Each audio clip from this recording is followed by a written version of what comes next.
எட்டயபுரத்துல ஒரு 5 தங்க ஸ்தூபிகள் வைத்து ஒரு முடிசூடும் மண்டபம் கட்டப்பட்டிருக்கு. அந்த மண்டபம் இன்னைக்கும் பிரம்மாண்டமா இருக்கு. உங்களுக்கு எத்தனை பேருக்கு தெரியும்? அத பத்தி தான் இன்னைக்கு நம்ம பார்க்க போறோம்.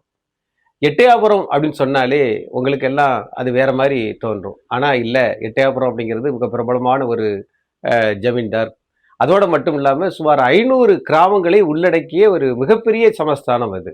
குறிப்பா சொல்லணும்னா, அது வந்து எட்டயாபுரத்துல இருந்து ஆரம்பிச்சு, வருச நாட்டு ஜமீனை கூட ஒரு காலத்துல ஏலம் எடுத்து, தன்னோட ஆளுமைக்குள்ள அவங்க சேர்த்திருக்காங்க அப்படிங்கும்போது, அவங்க தான் இருக்கிறதுலயே மிகப்பெரிய ஜமீன்தார் அப்படின்னு சொல்லலாம்.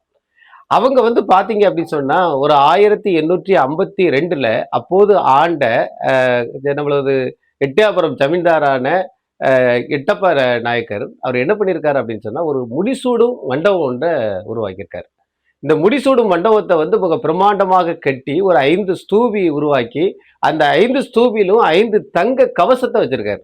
அந்த 5 தங்க கவசத்தை வைத்து இந்த முடிசூடும் மண்டபத்துக்குள்ள உள்ள போனீங்க அப்படின்னு சொன்னா, மிகவும் ஒரு குளுமையான ஒரு சூழ்நிலையை ஏற்படுத்தி, மிக அருமையான மண்டபத்தை கட்டியிருக்காரு. அந்த காலத்துல பார்த்தீங்கன்னா, இந்த மண்டபம் கட்டுவதற்கு அவர் செலவழித்த ரூபாய் வெறும் ரூ. 30,000 தான்.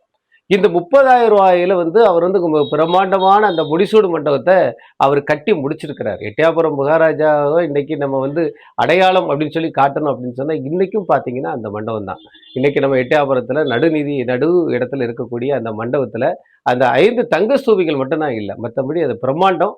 இன்னைக்கு நம்ம கண்ணுக்கு வந்து மிகவும் பிரம்மாண்டமாக காட்சியளிக்கிறது. எட்டயாபுரம் என்றாலே நமக்கு வந்து நெறைய பிரம்மாண்டங்கள் இருக்கும். பாலங்கள் நெறைய கட்டியிருக்கிறாங்க. குடி தண்ணீருக்கு நெறைய முக்கியத்துவம் குடுத்திருக்கிறாங்க.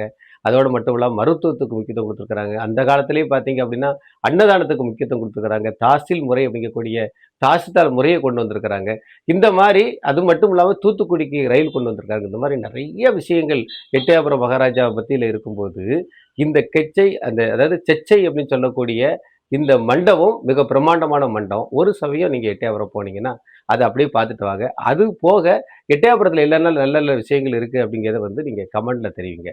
முத்தாலங்குறிச்சி காமராசுவின் நெல்லை வரலாற்றுச் சுவடுகள்.